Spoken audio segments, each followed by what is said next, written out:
I'll start with focusing first on Dubai FinTech Summit, and I want to talk about mindset and innovation. They did have a stellar lineup of CEOs talking about how we can shake things up. So, one of my key takeaways on their mindset, they focus a lot on risk and they see risk as an opportunity.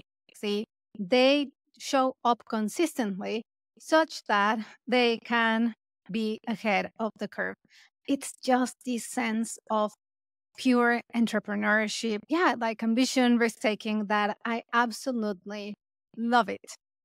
Key message is we need to challenge ourselves, to push ourselves to think beyond how things are today. And another key message, how can we use technology to get 10 years ahead?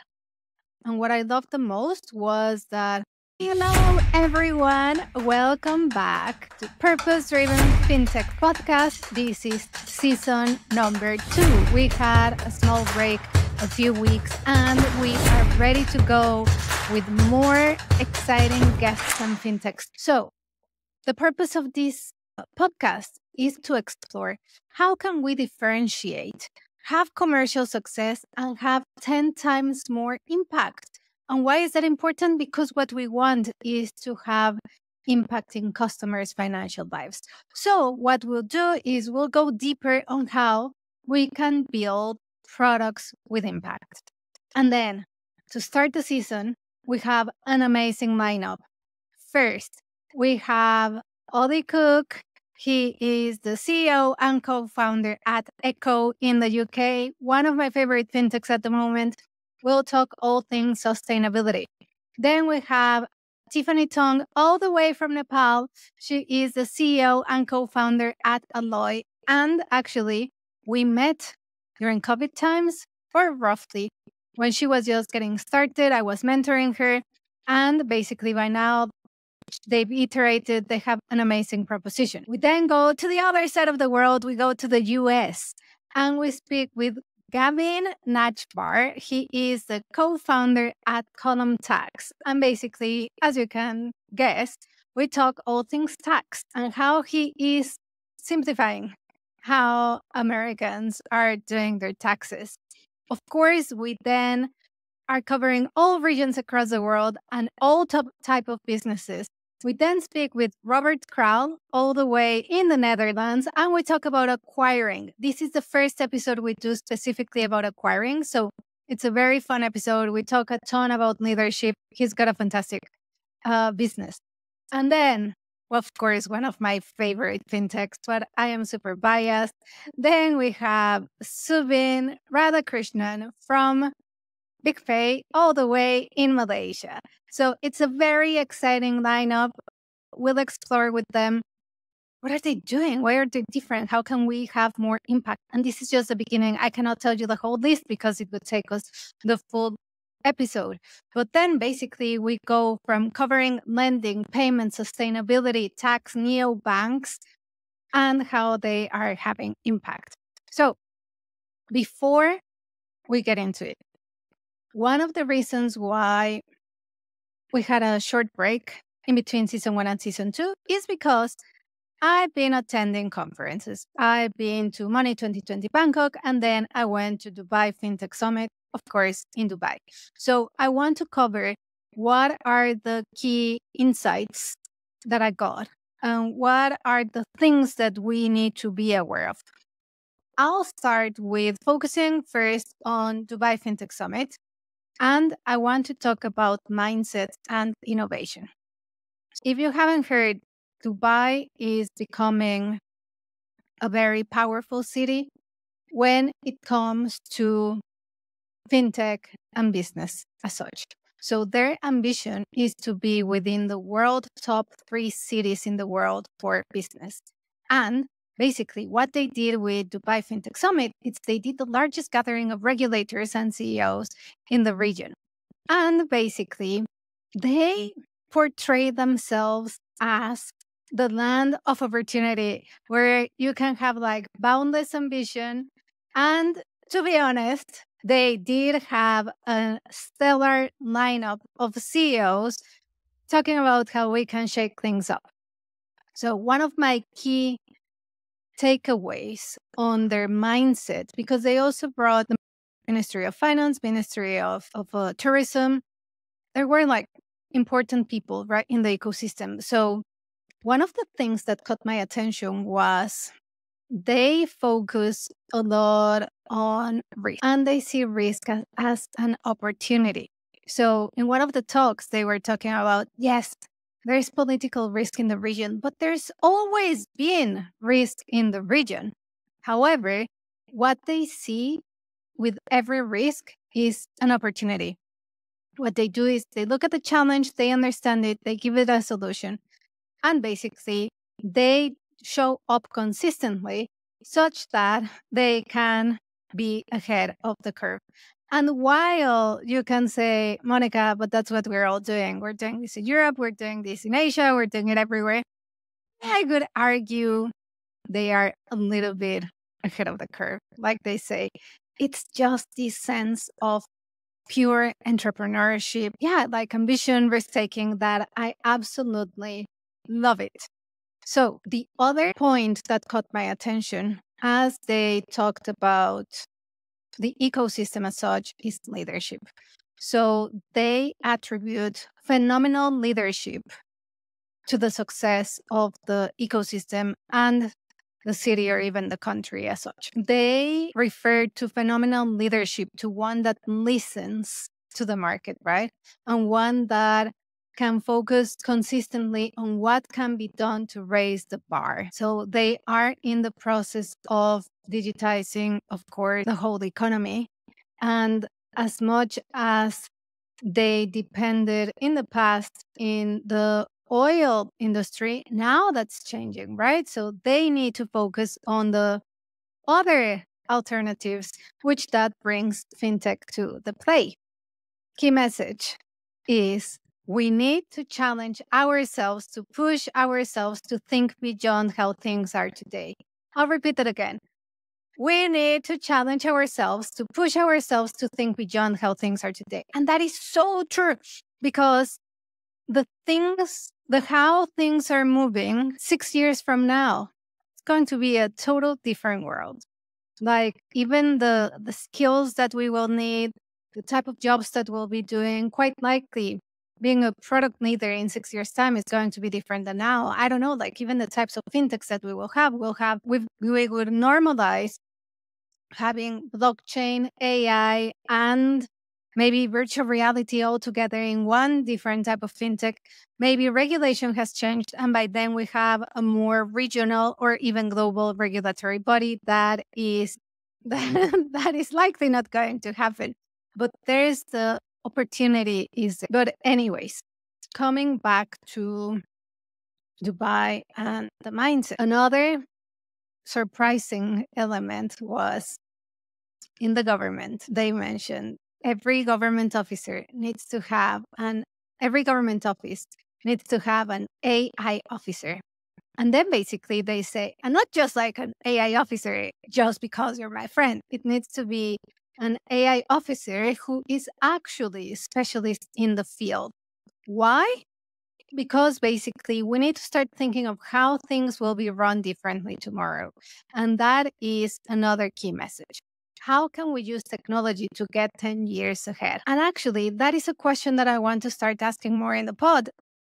And actually, let me highlight that as we take a note of things to be asked to our guests, like how can we build for the next 10 years? Okay.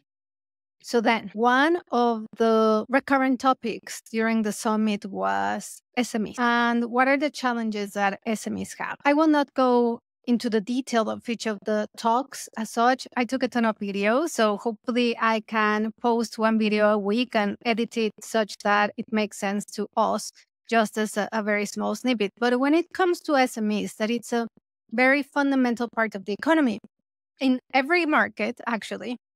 So one of the challenges that they have is to hire talent and basically to build that knowledge.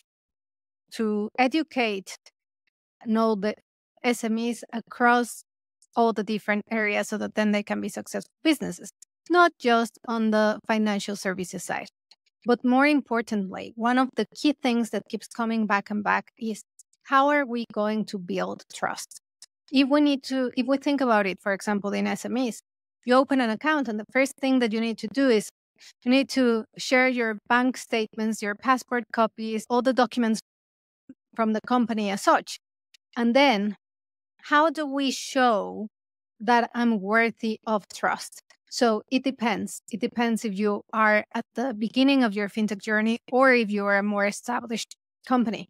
If you are a more established company, what you can do is basically showcase other organizations that have worked with you so that they are known organizations, and then basically it gives social proof.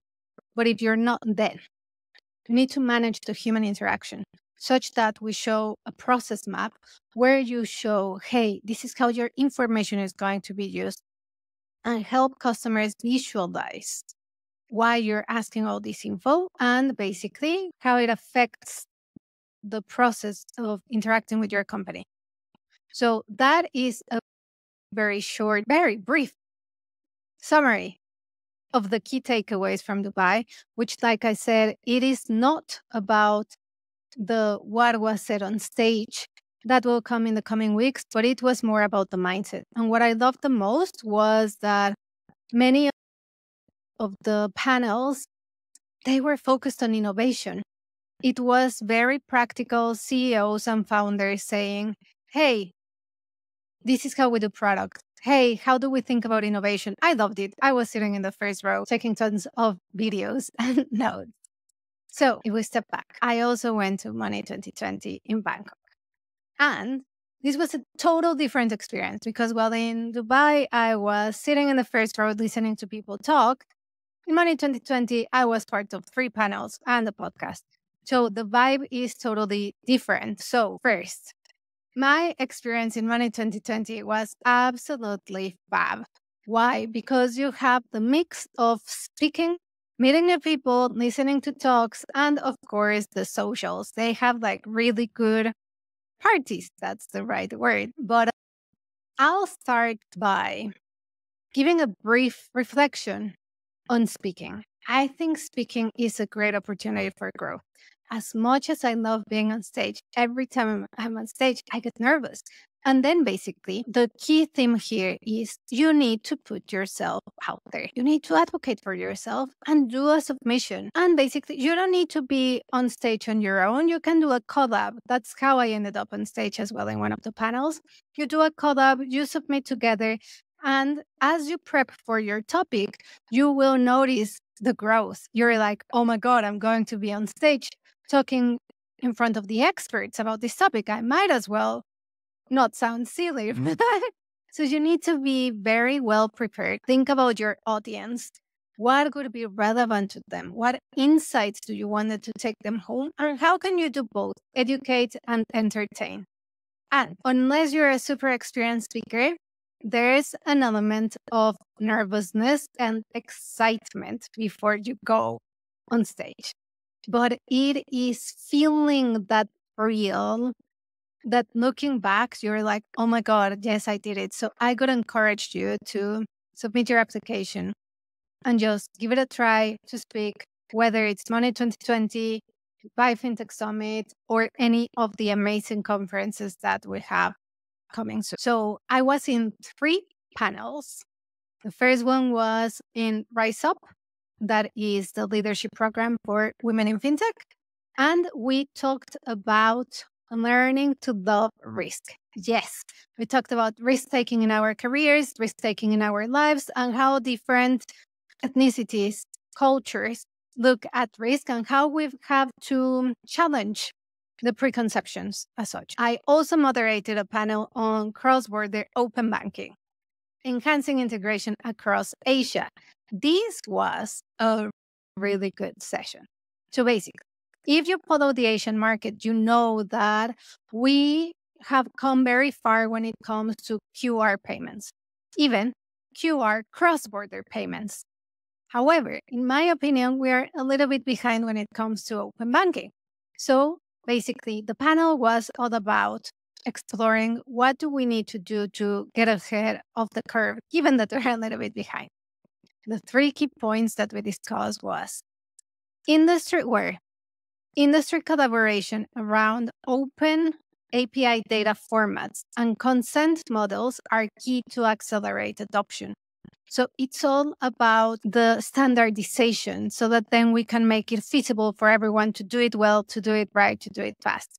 So, second point, cross-border data portability is super important so that we can reduce cost and complexity, specifically in international trade, so that then we can boost economy.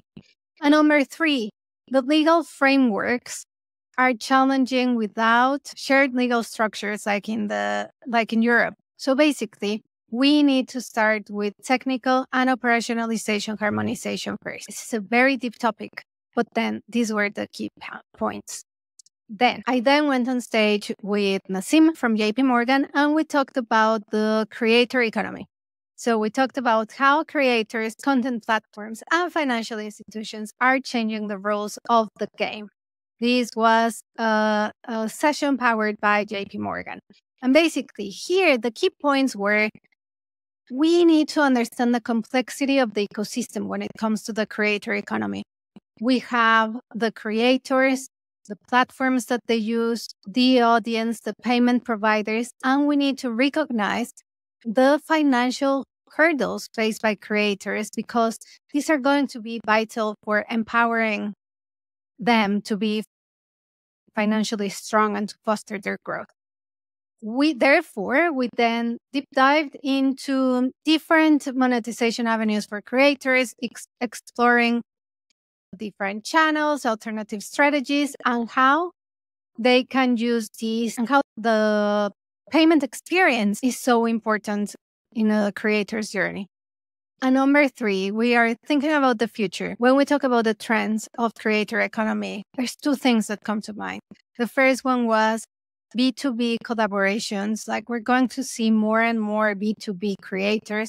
And number two is as Web3 becomes more available for all of us and easier to use, we'll start seeing changes in what content looks like. I don't know if in 1 year, but at least I'm sure in 2 years we will. There are 6 topics that I want to briefly touch on. That these were the talks that I attended, and there was just one key takeaway from them. So the first one was on the Thailand government. I don't remember exactly who it was, so you'll have to forgive me. But basically, the key message was inclusion should not be a privilege for the few. Which is so important. It should be part of our strategic direction. And to have that inclusivity, we need open infra, open data, and open competition. There's 3 layers to this: is data, payments, and identity. So for example, when it comes to identity, in Thailand, they already have NDID, which is the National Digital Platform. And when it comes to businesses, they have TrustBix Connect. That basically, it allows a completely paperless eKYC and e-signature experience. That's about inclusivity for everyone. Number 2. I attended the Trust Summit with Shield, and I loved. Basically, it's AI versus humans. They did a demo where they showed a video of a fraudster, and basically, a fraudster was simulating the step that you do when you're going through the video eKYC in any of the FinTech apps. And then basically what he did, he went online, he took a picture of a stranger, and then he animated that same video with a picture of the stranger, and voila! Then you can pass, it's insane. Then you are able to pass eKYC videos with this basically impersonation, which was absolutely horrible / eye-opening.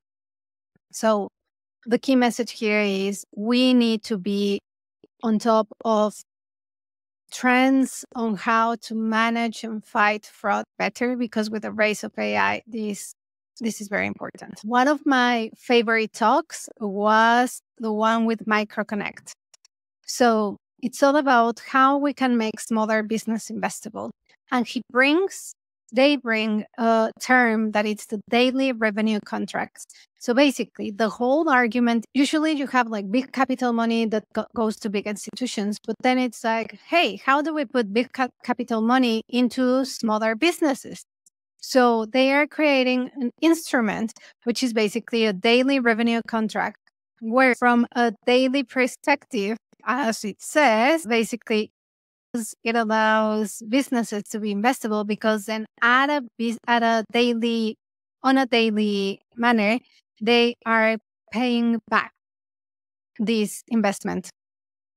I'm not sure if that makes sense, but hopefully we'll have them in the post. So topic number 4, of course, we had embedded finance.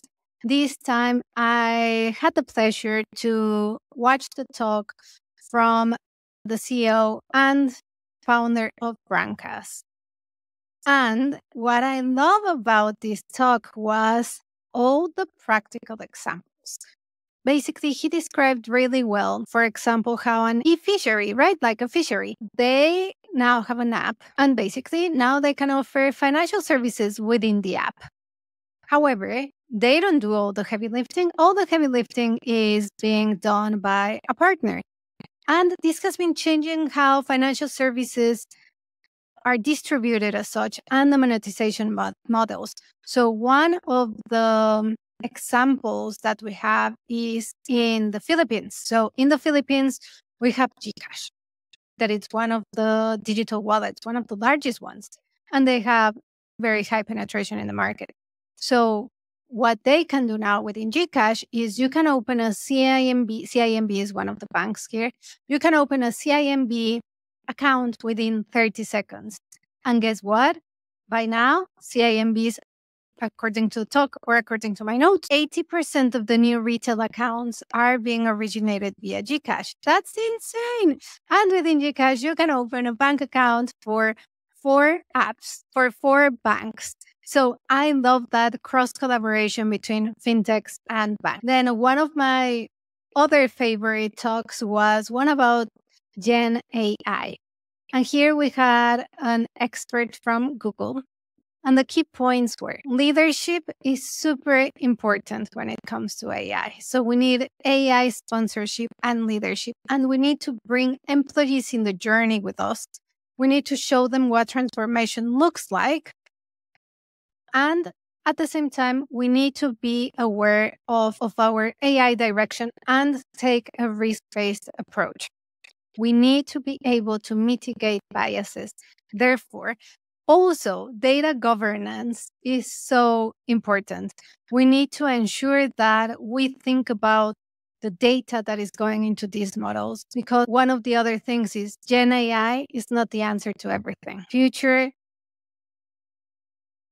Gen AI is not the answer to everything, but AI needs to be a top-down strategy where the leadership shows where the biggest impact will be, and we need to get educated. So, topic number 6, and one of my favorites was the metaverse. How the metaverse and payments are going to change. Here, one of I love this talk. One of the key takeaways was about digital identities. The game is going to change again, not in 1 year, but maybe in 3 to 5 years. And we talk about the idea of how everyone will have a bot.